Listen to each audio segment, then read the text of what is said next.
امید ہے کہ آپ سب خیریت سے ہوں گے۔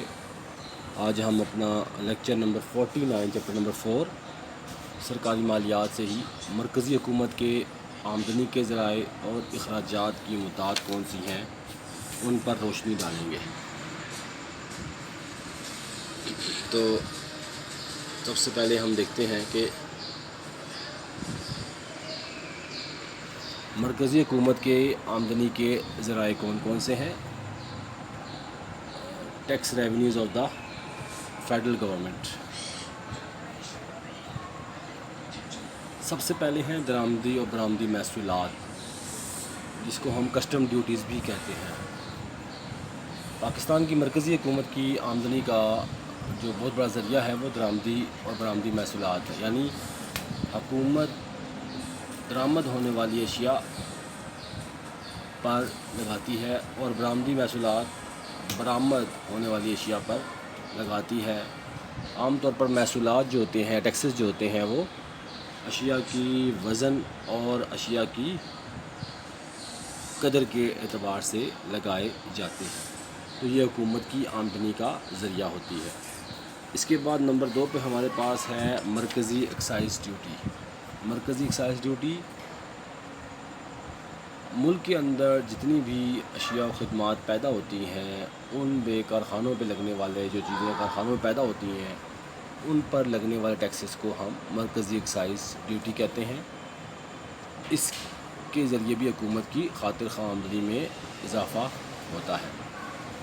یہ ٹیکس بھی وزن کے اعتبار سے یا مالیت کے اعتبار سے لگائے جاتے ہیں۔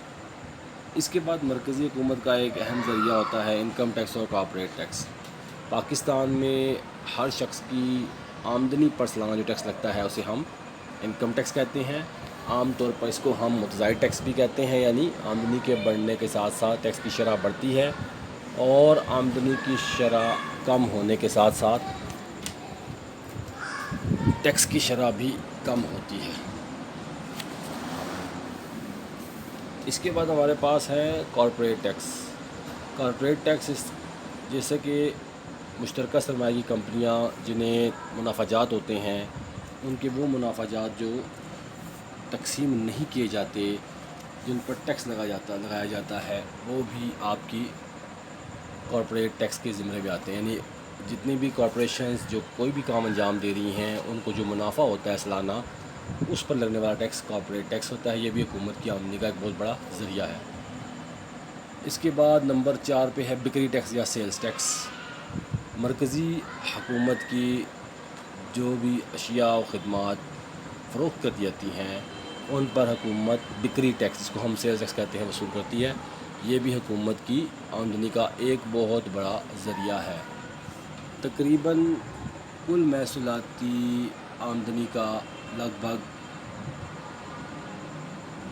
10% حکومت اس سے حاصل کرتی ہے۔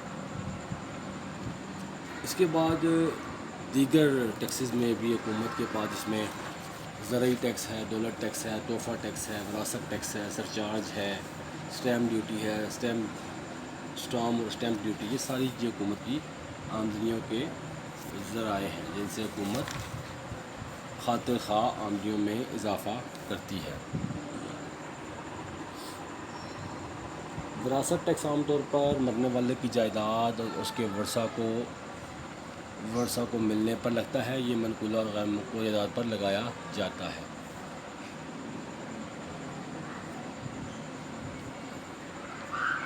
اس کے بعد نیکسٹ ہم دیکھیں گے کہ حکومت کی جو غیر محصولاتی آمدنیاں ہیں، نان ٹیکس ریونیوز ہیں، وہ کون کون سی ہیں، جس میں ہم دیکھ چکے ہیں شاید پہلے کہ فیس کیا ہوتی ہے، فیس قیمت، اس کے بعد خاص وصولیاں،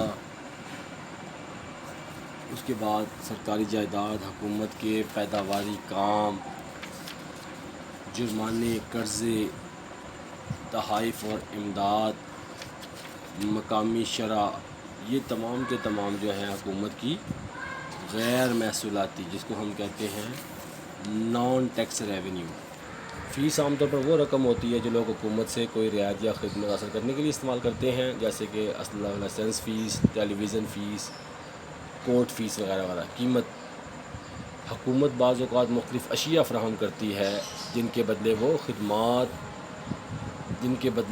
وہ خدمت حاصل کرنے والے سے اس کی قیمت حاصل کرتی ہے، جیسے ڈاک خانے کے پارسل، رجسٹرڈ لیٹرز وغیرہ، منی آرڈرز وغیرہ، یہ تمام کے تمام آپ کے قیمت کے زمرے میں آتے ہیں۔ اس کے بعد خاص وصولیاں، بعض اوقات حکومت کسی بھی علاقے کے لیے لوگوں کو کوئی خاص سہولت پہنچاتی ہے اور ان سے خاص وصولیاں وصول کرتی ہے۔ مثلاً حکومت پاکستان میں کئی بڑے دریاؤں نہروں پر جو پل تعمیر کیے ہیں، ان پر سے گزرنے والے ٹرانسپورٹر سے جو پیسے وصول کرتی ہے وہ خاص وصولیوں میں آتے ہیں۔ پھر سرکاری جائیداد، حکومت کی کئی قسم کی جائیداد ہوتی ہے جنہیں وہ فروخت کر کے کرایہ حاصل کرتی ہے یا انہیں پٹے پر دے کر بھی آمدنی حاصل کرتی ہے، مثلاً سرکاری زمینیں، جنگلات، معدنیات وغیرہ۔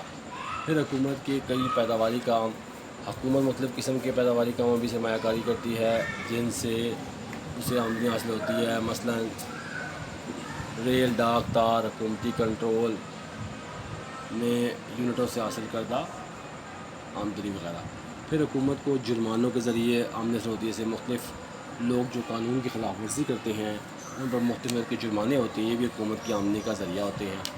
اس کے ساتھ ساتھ لونز یا قرضے جو ہیں وہ بھی بعض اوقات حکومت کے اخراجات پورا کرنے کے لیے اسے اندرونی اور بیرونی ذرائع سے قرضے حاصل کرنے پڑتے ہیں اور یہ بھی حکومت کی آمدنی کا ذریعہ ہوتے ہیں۔ پھر تحائف امداد، بعض اوقات مختلف ممالک کو اپنے اخراجات پورے کرنے کے دوسرے ممالک سے امداد و تحائف ملتے ہیں، یہ اشیاء یا نقدی کی صورت میں ہوتے ہیں، یہ بھی حکومت کی آمدنی کا ذریعہ ہوتے ہیں، البتہ یہ مستقل نوعیت کے نہیں ہوتے۔ اور مقامی شرح، مقامی حکومتیں مثلاً میونسپل کارپوریشنز، میونسپل کمیٹیاں، ضلعی کونسل، تحصیل کونسل اپنی ضروریات کے مطابق مقامی باشندوں پر ٹیکس عائد کرتی ہیں، اسے ہم مقامی شرح کا نام دیتے ہیں۔ اس کے بعد سرکاری اخراجات، حکومت کے جو سرکاری اخراجات ہیں اس میں دفاع ہے، پولیس ہے، عدالتیں ہیں، نظم و نسق ہے، صحت عامہ ہے، ذرائع نقل و حمل ہے، تعلیم عامہ ہے، آبپاشی ہے اور فلاحی و سماجی خدمات ہے۔ اس میں دفاع جیسے ہم جانتے ہیں کہ ہر ملک کو اپنے ملک کو دوسرے ممالک سے بچانے کے لیے دفاع کے لیے پیسے خرچ کرنے ہوتے ہیں، اس کے لیے اس کو اپنی بری، بحری اور ہوائی افواج کو تیار رکھنا پڑتا ہے۔ پولیس، اندرونی طور پر ملک میں امن قائم رکھنے کے لیے ہمیں پولیس کی ضرورت ہے جو لوگوں کے جان و مال اور ان کی پراپرٹیز یا ان کی جائیدادوں کی حفاظت کرے۔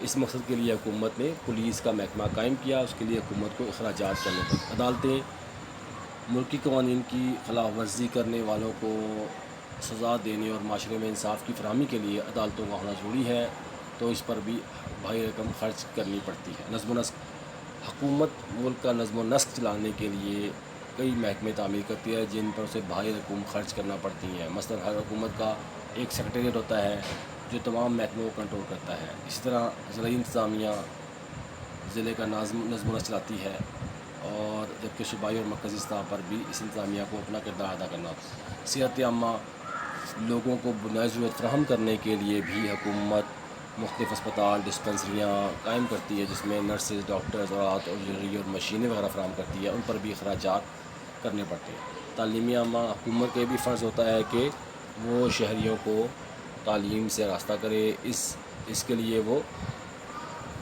بنیادی سطح سے لے کر پرائمری اور سیکنڈری سطح پر اور اسکول، کالج، یونیورسٹیاں بھی قائم کرتی ہیں، جس پر حکومت کو کافی پیسہ خرچ کرنا پڑتا ہے۔ اس کے بعد ذرائع نقل و حمل اور خبر رسانی کہ حکومت کو سڑکیں، ریلیں، بندرگاہیں وغیرہ تعمیر کرنی پڑتی ہیں تاکہ لوگوں کو آسانی سے نقل و حمل کر سکیں، اس کے لیے بھی حکومت کا خرچ کرنا پڑتا ہے۔ پھر آبپاشی، حکومت کو آبپاشی کی سہولتیں بھی باہم پہنچانی ہوتی ہیں تاکہ زرعی پیداوار میں اضافہ ہو، اس مقصد کے لیے بیراج تعمیر کیے جاتے ہیں، نہریں کھودی جاتی ہیں اور ٹیوب ویل لگائے جاتے ہیں۔